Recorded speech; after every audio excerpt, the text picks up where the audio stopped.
Hello दोस्तों, स्वागत है आप सभी का। जो गुरुदेव के गोचर के ऊपर श्रृंखला चल रही थी उसमें ये आखिरी वीडियो है जिसमें आज चर्चा करेंगे मीन लगन के जातक जातिकाओं के लिए कैसी स्थितियां बनती हुई नजर आती। देखिए, सबसे पहली कंडीशन तो मीन लगन अपने आप में गुरुदेव के हवाले चलता है। कारण 12 नंबर की जो राशि है उस राशि का स्वामित्व गुरुदेव के पास है। साथ ही साथ मीन लगन के लिए जो हमारा दसम भाव है मूल त्रिकोण राशि धनु, वो भी गुरुदेव की ही राशि है।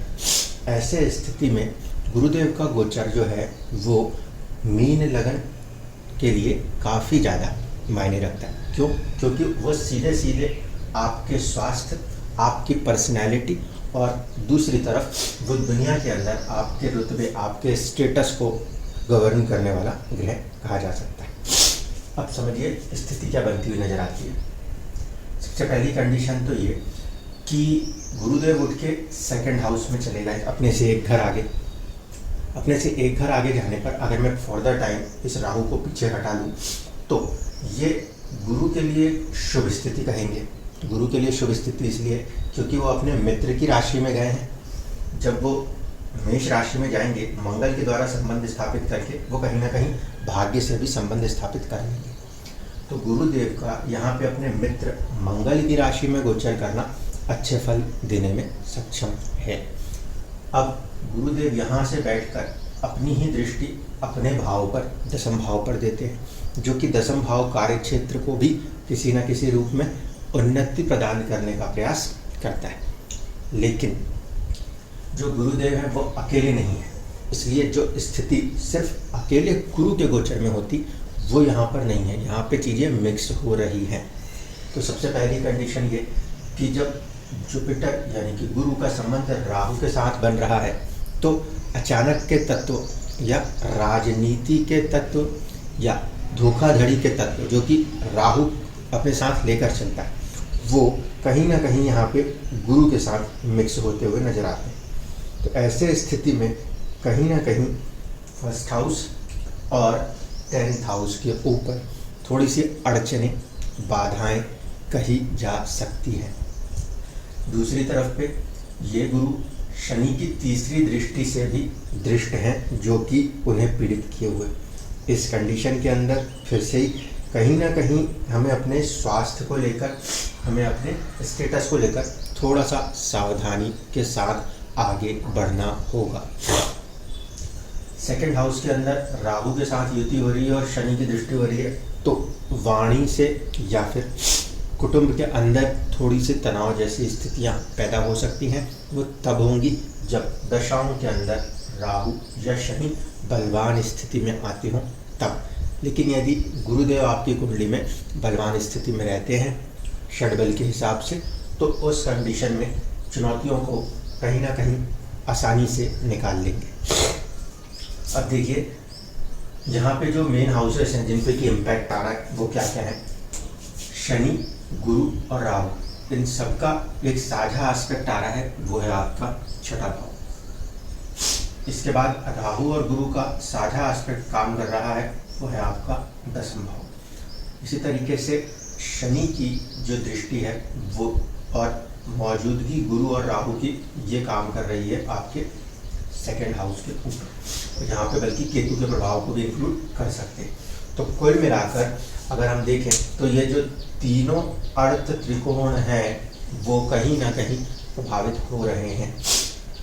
ऐसे स्थिति में ये समय अवधि जीवन के अंदर आर्थिक उन्नति का प्रयास करती हुई नजर आएगी। क्यों? क्योंकि देखिए, जो सेकंड हाउस है वहाँ पर गुरुदेव की मौजूदगी। अब यहाँ पे थोड़ी सी शुरुआत की बात को समझिए। गुरुदेव कारक माने जाते हैं सेकंड हाउस ऑफ वेल्थ के पॉइंट ऑफ व्यू पे, और वो उसी हाउस में बैठकर कहीं ना कहीं पीड़ित अवस्था में। तो शुरुआत जो होगी वो शुरुआती अवस्था में गुरु का यहाँ पे पीड़ित होना, प्रभावित होना आप लोगों को कुछ हद तक सेविंग्स के मामले में या घर के अंदर के मामले में चुनौतियां पैदा कर सकता है शुरुआत में। यानी कि सितंबर 2023 तक की जो स्थिति है उसमें गुरु का यहाँ पे प्रभावित होना, हम ऐसा मानेंगे कि भाव और भाव के साथ उसका कारक वेल्थ के पॉइंट ऑफ व्यू पे अभी प्रभावित होकर चल रहा है। इसी तरीके से अगर हम देखें छठे भाव के लिए, तो छठे भाव में राहु और गुरु की दृष्टि और शनि की दृष्टि, जिसमें से राहु और शनि जो है वो पृथकतावादी ग्रह हैं, लेकिन मटेरियल पॉइंट ऑफ व्यू से देखा जाए तो वहाँ पर आपका जो कार्य क्षेत्र है, छठा भाव जो है हम जिसको सर्विस के लिए देखते हैं, उस पॉइंट पर कहीं ना कहीं दो क्रूर ग्रह हमें मदद करते हुए नजर आते हैं। जीवन में किसी भी प्रकार के कोई कॉम्पिटिशन्स में सक्सेस हासिल करनी हो तो उसे किया जा सके। और उसी के ऊपर गुरुदेव का भी एक अमृतमय दृष्टि काम कर रही है, जो कि अगर आप किसी भी प्रकार के कॉम्पिटिशन्स में उतरना चाहते हैं तो गोचर उसमें आपको एक प्रकार से सहायता करता हुआ नजर आता है। जो वैवाहिक जीवन है, क्योंकि 8th हाउस जो है वो केतु, गुरु और राहु के प्रभाव से गोचर करता हुआ नजर आता है। ऐसे स्थिति में डिटैचमेंट का स्वामी होकर केतु आपके अष्टम भाव में बैठे हुए हैं, जिसके ऊपर गुरु की शुभ दृष्टि शुभता करने की कोशिश करेगी। तो जो थोड़ा सा यदि तनाव का माहौल बनता भी है किसी तरीके से ससुराल पक्ष में वैवाहिक लोगों के लिए, तो वहाँ पर ये जो कॉम्बिनेशन है गुरु का आगे बढ़ना सपोर्ट करता है। अगर विवाह नहीं हुआ है तब भी, क्योंकि ये अष्टम भाव है जो कि नेचुरल परिवर्तन की तरफ आता है, तो जीवन के अंदर किसी प्रकार से कुछ नेचुरल परिवर्तन, ट्रांसफॉर्मेशंस की तरफ जिंदगी आगे स्मूथली बढ़ती हुई नजर आती है। कार्य क्षेत्र के अंदर अगर हम बात करें तो गुरु का प्रभावित होना और गुरु के प्रभावित होकर राहु के द्वारा ही आपके दशम प्रभाव होना, यानी कि राहु के द्वारा ही उस भाव के स्वामी और भाव का प्रभावित होना, और साथ ही साथ जो उसके कारक तत्वों में से देखा जाता है वो क्या क्या है। दशम के कारक तत्वों में हम लेते हैं सूर्य को, बुध को, शनि को और गुरु को। तो जो गुरु वाला फैक्टर है वो यहाँ पे प्रभावित हो रहा है। ऐसे स्थिति में स्टेटस को लेकर या कार्य क्षेत्र को लेकर शुरुआत में कुछ अड़चने, कुछ चुनौतियाँ, कुछ राजनीति, कुछ ऐसी चीज़ों का सामना करना पड़ सकता है। ठीक है, तो ये तो हो गई मोटी मोटी सी चीज़ें कि कौन कौन से हिस्से कितने प्रभावित नज़र आते हैं।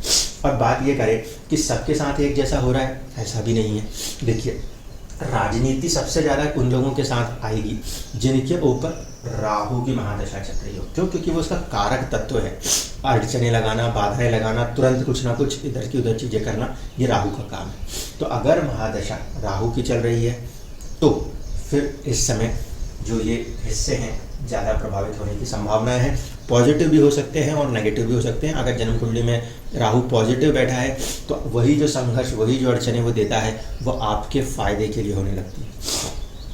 अगर मान लीजिए किसी की गुरु की महादशा या अंतरदशा चल रही है तो राहु की महादशा, अंतरदशा और गुरु की महादशा या अंतरदशा वाले जातक जातिकाओं को सितंबर तक थोड़ा सा एक अजीब सी स्थितियों का सामना करना पड़ सकता है, क्योंकि ये कॉम्बिनेशन जो है शनि की दृष्टि और राहु गुरु के संबंध सितंबर तक काम करते हुए नजर आएंगे। जब ये कॉम्बिनेशन यहाँ से राहु आगे बढ़ेंगे तब जाकर कहीं ना कहीं एक राहत, एक रिलीफ की स्थिति पैदा होगी। इसी तरीके से अगर हम बात करें कि गुरुदेव का जो गोचर है वो अलग अलग नक्षत्रों के द्वारा होने वाला है, तो ये जो स्थिति बनेगी पूरे तकरीबन 13 महीने या 1 साल की, उसकी स्थिति में शुरुआत में गुरुदेव का गोचर कहीं ना कहीं अश्विन नक्षत्र, केतुदेव के नक्षत्र से हो रहा है, जो कि 22 अप्रैल से लेकर 20 जून तक आपकी कुंडली में केतु जहाँ कहीं भी बैठे हैं उनको प्रभावित करते हुए नजर आएंगे। दशा गुरु की है तो इंटेंसिटी ज़्यादा महसूस होगी। अगर दशा किसी और ग्रह की है तो इंटेंसिटी कम महसूस होगी। ठीक है, इसके अलावा भी चुनौतियाँ थोड़ी सी उनको महसूस हो जाएंगी जिनकी शनि की महादशा चल रही है। शुक्र की अगर महादशा चल रही है तो शुक्र की महादशा में अड़चने तो फिर भी आएंगी, लेकिन शुक्र क्योंकि सौम्य ग्रह होकर कहीं ना कहीं आपके पराक्रम का स्वामी है तो आपको सपोर्ट कर देगा। अगर सूर्य देव की दशा चल रही है तो भी कुछ अड़चने महादशाओं के हिसाब से इसमें बन सकती है। तो अब अगर हम देखें कि जब गुरुदेव का गोचर केतुदेव के नक्षत्र में हो रहा है और दशाओं में गुरु या फिर राहु, ज़्यादातर ग्रह आज तक इसी भाव से गोचर करते हुए नजर आएंगे। इस हिसाब से अगर देखें तो आपकी कुंडली में केतुदेव जहाँ भी बैठे होंगे प्रभाव उस हिस्से पर देखने को मिलेगा।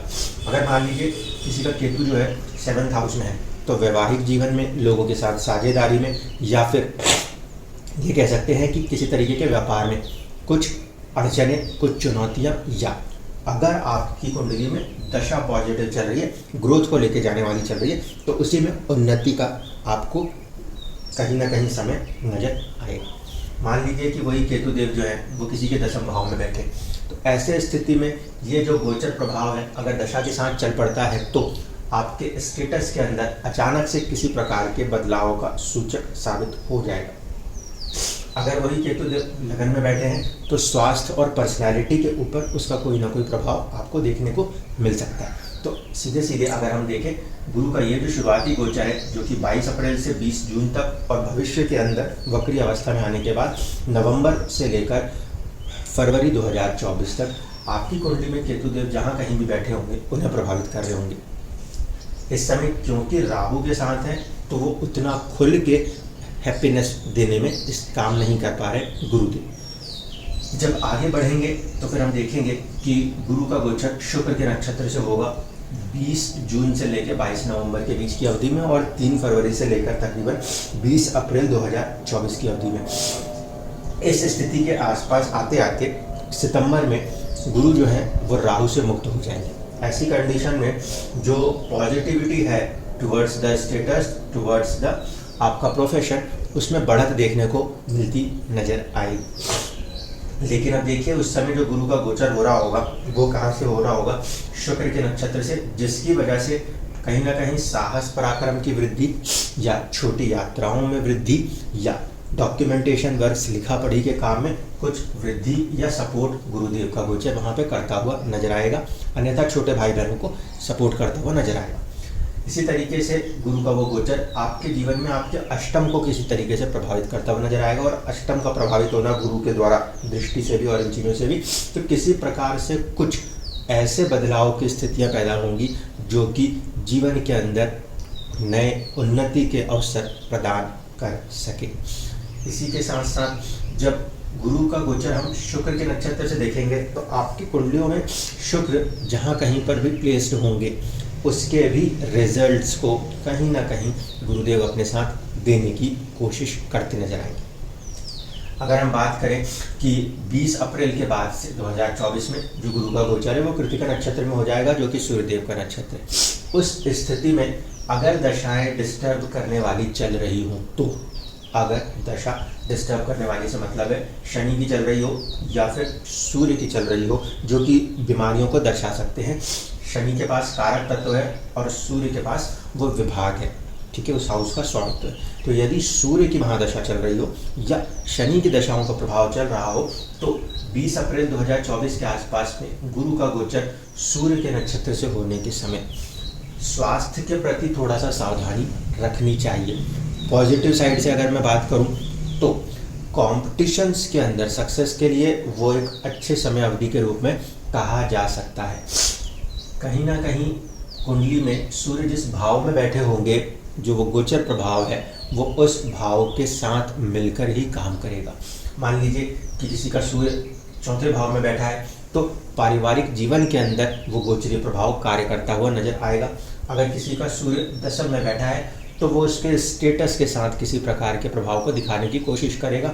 डिपेंड इसी चीज़ पे करता है एक्चुअल में आप लोगों की कुंडली में जो दशाएं हैं वो कहाँ पर जा रही हैं। क्यों? क्योंकि गोचर जो है वो आपकी दशा के अंदर के ग्रह जो हैं उनके प्रभाव ज़्यादा से ज़्यादा महसूस होते हैं। अब गुरुदेव हैं या राहु हैं या शनि हैं, ये बहुत लंबे समय के बाद किसी एक जगह पर आते हैं, तो ऐसे में उनका प्रभाव होना तो लाजमी है, प्रभाव सब पर होगा। इसलिए मैंने स्पेसिफिकली हाउसेस को रिप्रेजेंट किया है कि जिनके ऊपर ये प्रभाव देखने को मिलेगा। लेकिन इंटेंसिटी जो है वो इसी बात पर डिसाइड होती है कि अगर ग्रह की दशा चल रही है तो वो चीज़ आपको ज़्यादा महसूस होगी। ये इस बात से समझ लीजिए कि हम कह रहे हैं कि सचिन तेंदुलकर जैसे क्रिकेटर जो है वो क्रिकेट खेलने गए, अब ये इस बात पे डिपेंड करता है कि उन्हें बैटिंग करने का मौका मिला है कि नहीं। इसी तरीके से अगर दशा के अंदर ग्रह नहीं चल रहा तो फिर उसके जो रिजल्ट्स की बात करें उसकी इंटेंसिटी अपने आप कम हो जाती है, लेकिन उसकी मौजूदगी कहीं ना कहीं एक प्रकार से एक साइकोलॉजिकल फैक्टर इफेक्ट जरूर देती है। तो वही चीज़ यहाँ पर भी होती नजर आती है। इसी तरीके से अगर ग्रह दशा में चल रहा है लेकिन ग्रह के पास पर्याप्त मात्रा में बल नहीं है, तो उस कंडीशन में भी वो जो रिजल्ट्स हैं वो उतने अच्छे नहीं देखने को मिलते, क्योंकि जो परफॉर्म करने वाले प्लैनेट्स हैं दशा में, अगर उनके पास पर्याप्त मात्रा में बल ना हो तो फिर उनके रिजल्ट्स के अंदर कमी आने लगती है। तो उसके लिए हम बेसिकली विमशोपक बल या षडबल का सहारा लेते हैं। विमशोपक ज़्यादा पॉजिटिवली यूज़ किया जाता है उसके अंदर। अगर वो ना मिले तो आप अष्टक वर्ग का सहारा ले सकते हैं। अष्टक वर्ग में 4 या 4 से ज़्यादा बिंदु ऐसा कहा जाता है, लेकिन मान लीजिए अगर 4 बिंदु से कम भी है तो आप इस बात को देखिए कि वो कौन से ग्रह हैं जिन्होंने गुरु को इस पर्टिकुलर हाउस के अंदर बिंदु प्रदान किए हुए हैं, पॉइंट्स प्रदान किए हुए। जब ये गोचर होगा तो वो ग्रह जिन जिन भावों के स्वामी होंगे कहीं ना कहीं वो भी एक पॉजिटिव सपोर्ट प्रदान करते नजर आएंगे गुरु के इस गोचर। आखिरी में बचती है बात, वो है युति, यानी कि आप लोगों के अपने कुंडली के अंदर इंडिविजुअली कहीं ना कहीं किसी प्रकार से ग्रहों का आपस में संबंध होता है। तो उस संबंधों के हिसाब से ही हमारे जीवन के अंदर विभिन्न प्रकार के रिजल्ट्स देखने को मिलते हैं। अब मान लीजिए कि गुरुदेव का यहाँ से होने वाला गोचर आपके कुंडली में या तो यहीं पे जन्म के गुरु के ऊपर से हो जाए, या आपके जन्म के गुरु 6ठे में बैठे हो, 8वें में बैठे हो या 10वें में बैठे हो और इनके ऊपर इनकी दृष्टियाँ काम कर रही हैं। तो उस कंडीशन में अगर गुरु के ऊपर से यहीं गुरु का गोचर हो रहा है तो धन संपदा, second house, wealth making, savings, इनकी तरफ कुछ चीज़ें बढ़ने की कोशिश होंगी। जबकि गुरु का जो ये प्रभाव है, जो जन्म के अगर गुरु यहाँ बैठे हैं तो वो आपके स्टेटस और आपके पर्सनैलिटी फर्स्ट एंड आपके 10th हाउस को पॉजिटिवली सपोर्ट करने की कोशिश करेंगे। मान लीजिए किसी कुंडली में गुरुदेव जो हैं वो अष्टम भाव में बैठे हैं और ऐसी स्थिति में ये कॉम्बिनेशन उस गुरु को एक्टिवेट करता है, तो जीवन के अंदर कुछ अचानक वाले तत्व, छिपे वाले तत्व, अष्टम है वहाँ पे बैठ के वो एक्टिव हो रहा है। तो अचानक, क्योंकि अष्टम, और दूसरा छिपे हुए तत्व के साथ कुछ चीज़ें एकदम से प्रकट होने की संभावनाएं देती हैं, जो कि हमारे स्टेटस को, हमारे नाम को और कहीं ना कहीं हमारे पर्सनालिटी के ऊपर किसी प्रकार का प्रभाव करने की कोशिश करेंगी। क्योंकि राहु और केतु छल कपट जो है वो वहाँ पे प्रभाव कार्य करने की कोशिश करेगा। लेकिन फिर गुरुदेव का गोचर अपने आप को देखना, तो वो उसको एक पॉजिटिविटी देगा और चुनौतियों से बाहर निकालने में सहायक साबित होगा। इसी तरीके से यदि गोचर में यहाँ पे सूर्य हो या यहाँ पे सूर्य हो, यहाँ पे सूर्य हो या यहाँ पे सूर्य हो, ऐसे स्थिति में गुरु का सूर्य के ऊपर दृष्टि प्रभाव कहीं ना कहीं या तो रोगों की तरफ इशारा करने लगेगा या फिर किसी प्रकार से आत्मबल की तरफ इशारा करने की कोशिश करेगा। दशम में बैठा है तो स्टेटस कहीं ना कहीं उसके ऊपर प्रभाव करते हुए सूर्य को अगर जब भी यहाँ पे प्रभावित किया जाएगा तो सीधे सीधे बात है 6ठा भाव जो है आपका, उसके साथ किसी तरीके से प्रभाव होगा। और गुरुदेव जब दृष्टि दे रहे होंगे तो वो कहीं ना कहीं पॉजिटिवली शत्रुओं को समाप्त करना या फिर किसी तरीके से किसी भी प्रकार के कॉम्पिटिशन्स में सपोर्ट करना, इन चीज़ों का ज़्यादातर सपोर्ट करेंगे।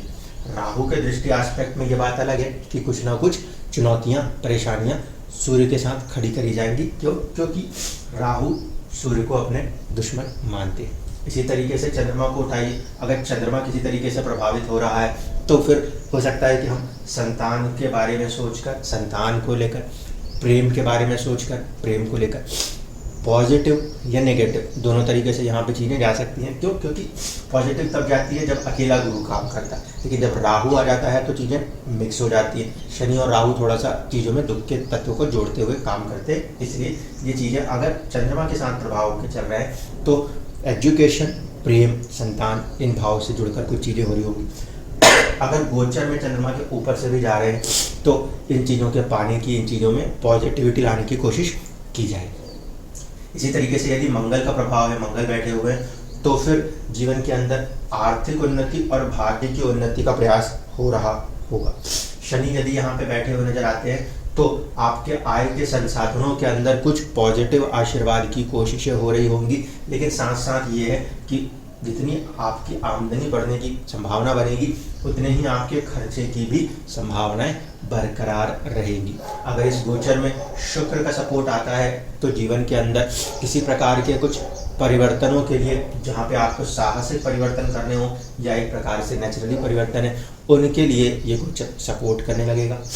अगर बुध मौजूद होते हैं तो घर के सुख संसाधन, आपके साझेदारी, आपका पार्टनरशिप, आपका वैवाहिक जीवन के प्रति कहीं ना कहीं वो गोचर अपनी तरफ से कुछ उन्नति के अवसर प्रदान करता हुआ नजर आएगा। क्योंकि गुरुदेव नेचुरली तो किसी ना किसी रूप में हर लगन के लिए पॉजिटिव करने की कोशिश करते हैं, और इस पर्टिकुलर लगन के लिए क्योंकि उनके पास 2 सबसे प्रमुख केंद्र हैं, ऐसे स्थिति में वो ज़्यादातर चीज़ों को अच्छा करने का प्रयास करते हैं। तो मोटे मोटे लेवल पे अगर मैं बात करूं, आपकी कुंडलियों में यदि दशाएं सपोर्टिव हैं, अच्छी चल रही हैं, तो गुरुदेव का यहाँ का गोचर जो है वो आपको कहीं ना कहीं एक अच्छा नाम, एक अच्छा रुतबा, एक अच्छा पॉजिटिविटी देता हुआ नजर आता है।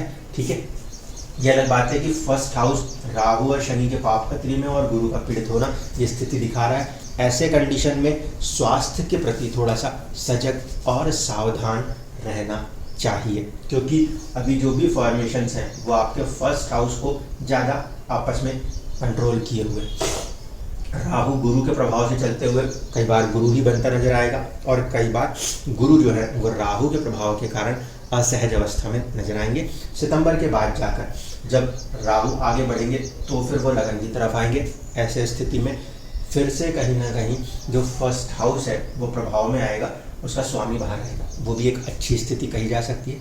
तो मोटा मोटा ये कि अभी इस गोचरीय प्रभाव को ध्यान में रखते हुए स्वास्थ्य के प्रति थोड़ा सा सजग रहे, और कहीं ना कहीं जो ये प्रभाव है गुरु गोचर का, ये सितंबर तक आपको थोड़ा सा महसूस कराएगा कि कुछ चीज़ें असहज स्थितियों से चल रही है, लेकिन उसके बाद ये जो प्रभाव है वो कहीं ना कहीं पॉजिटिवली काम करेगा, क्योंकि प्लेसमेंट्स जो हैं वो पॉजिटिवली नज़र आती हैं। तो ये था गुरुदेव का जो कंप्लीट गोचर फल है, सभी लग्नों के लिए कार्य करता हुआ नजर आएगा। अब भविष्य में जो आगे के वीडियो रहेंगे वो आप लोगों की जो समस्याएं हैं उनके ऊपर बनाए जाएंगे। धन्यवाद।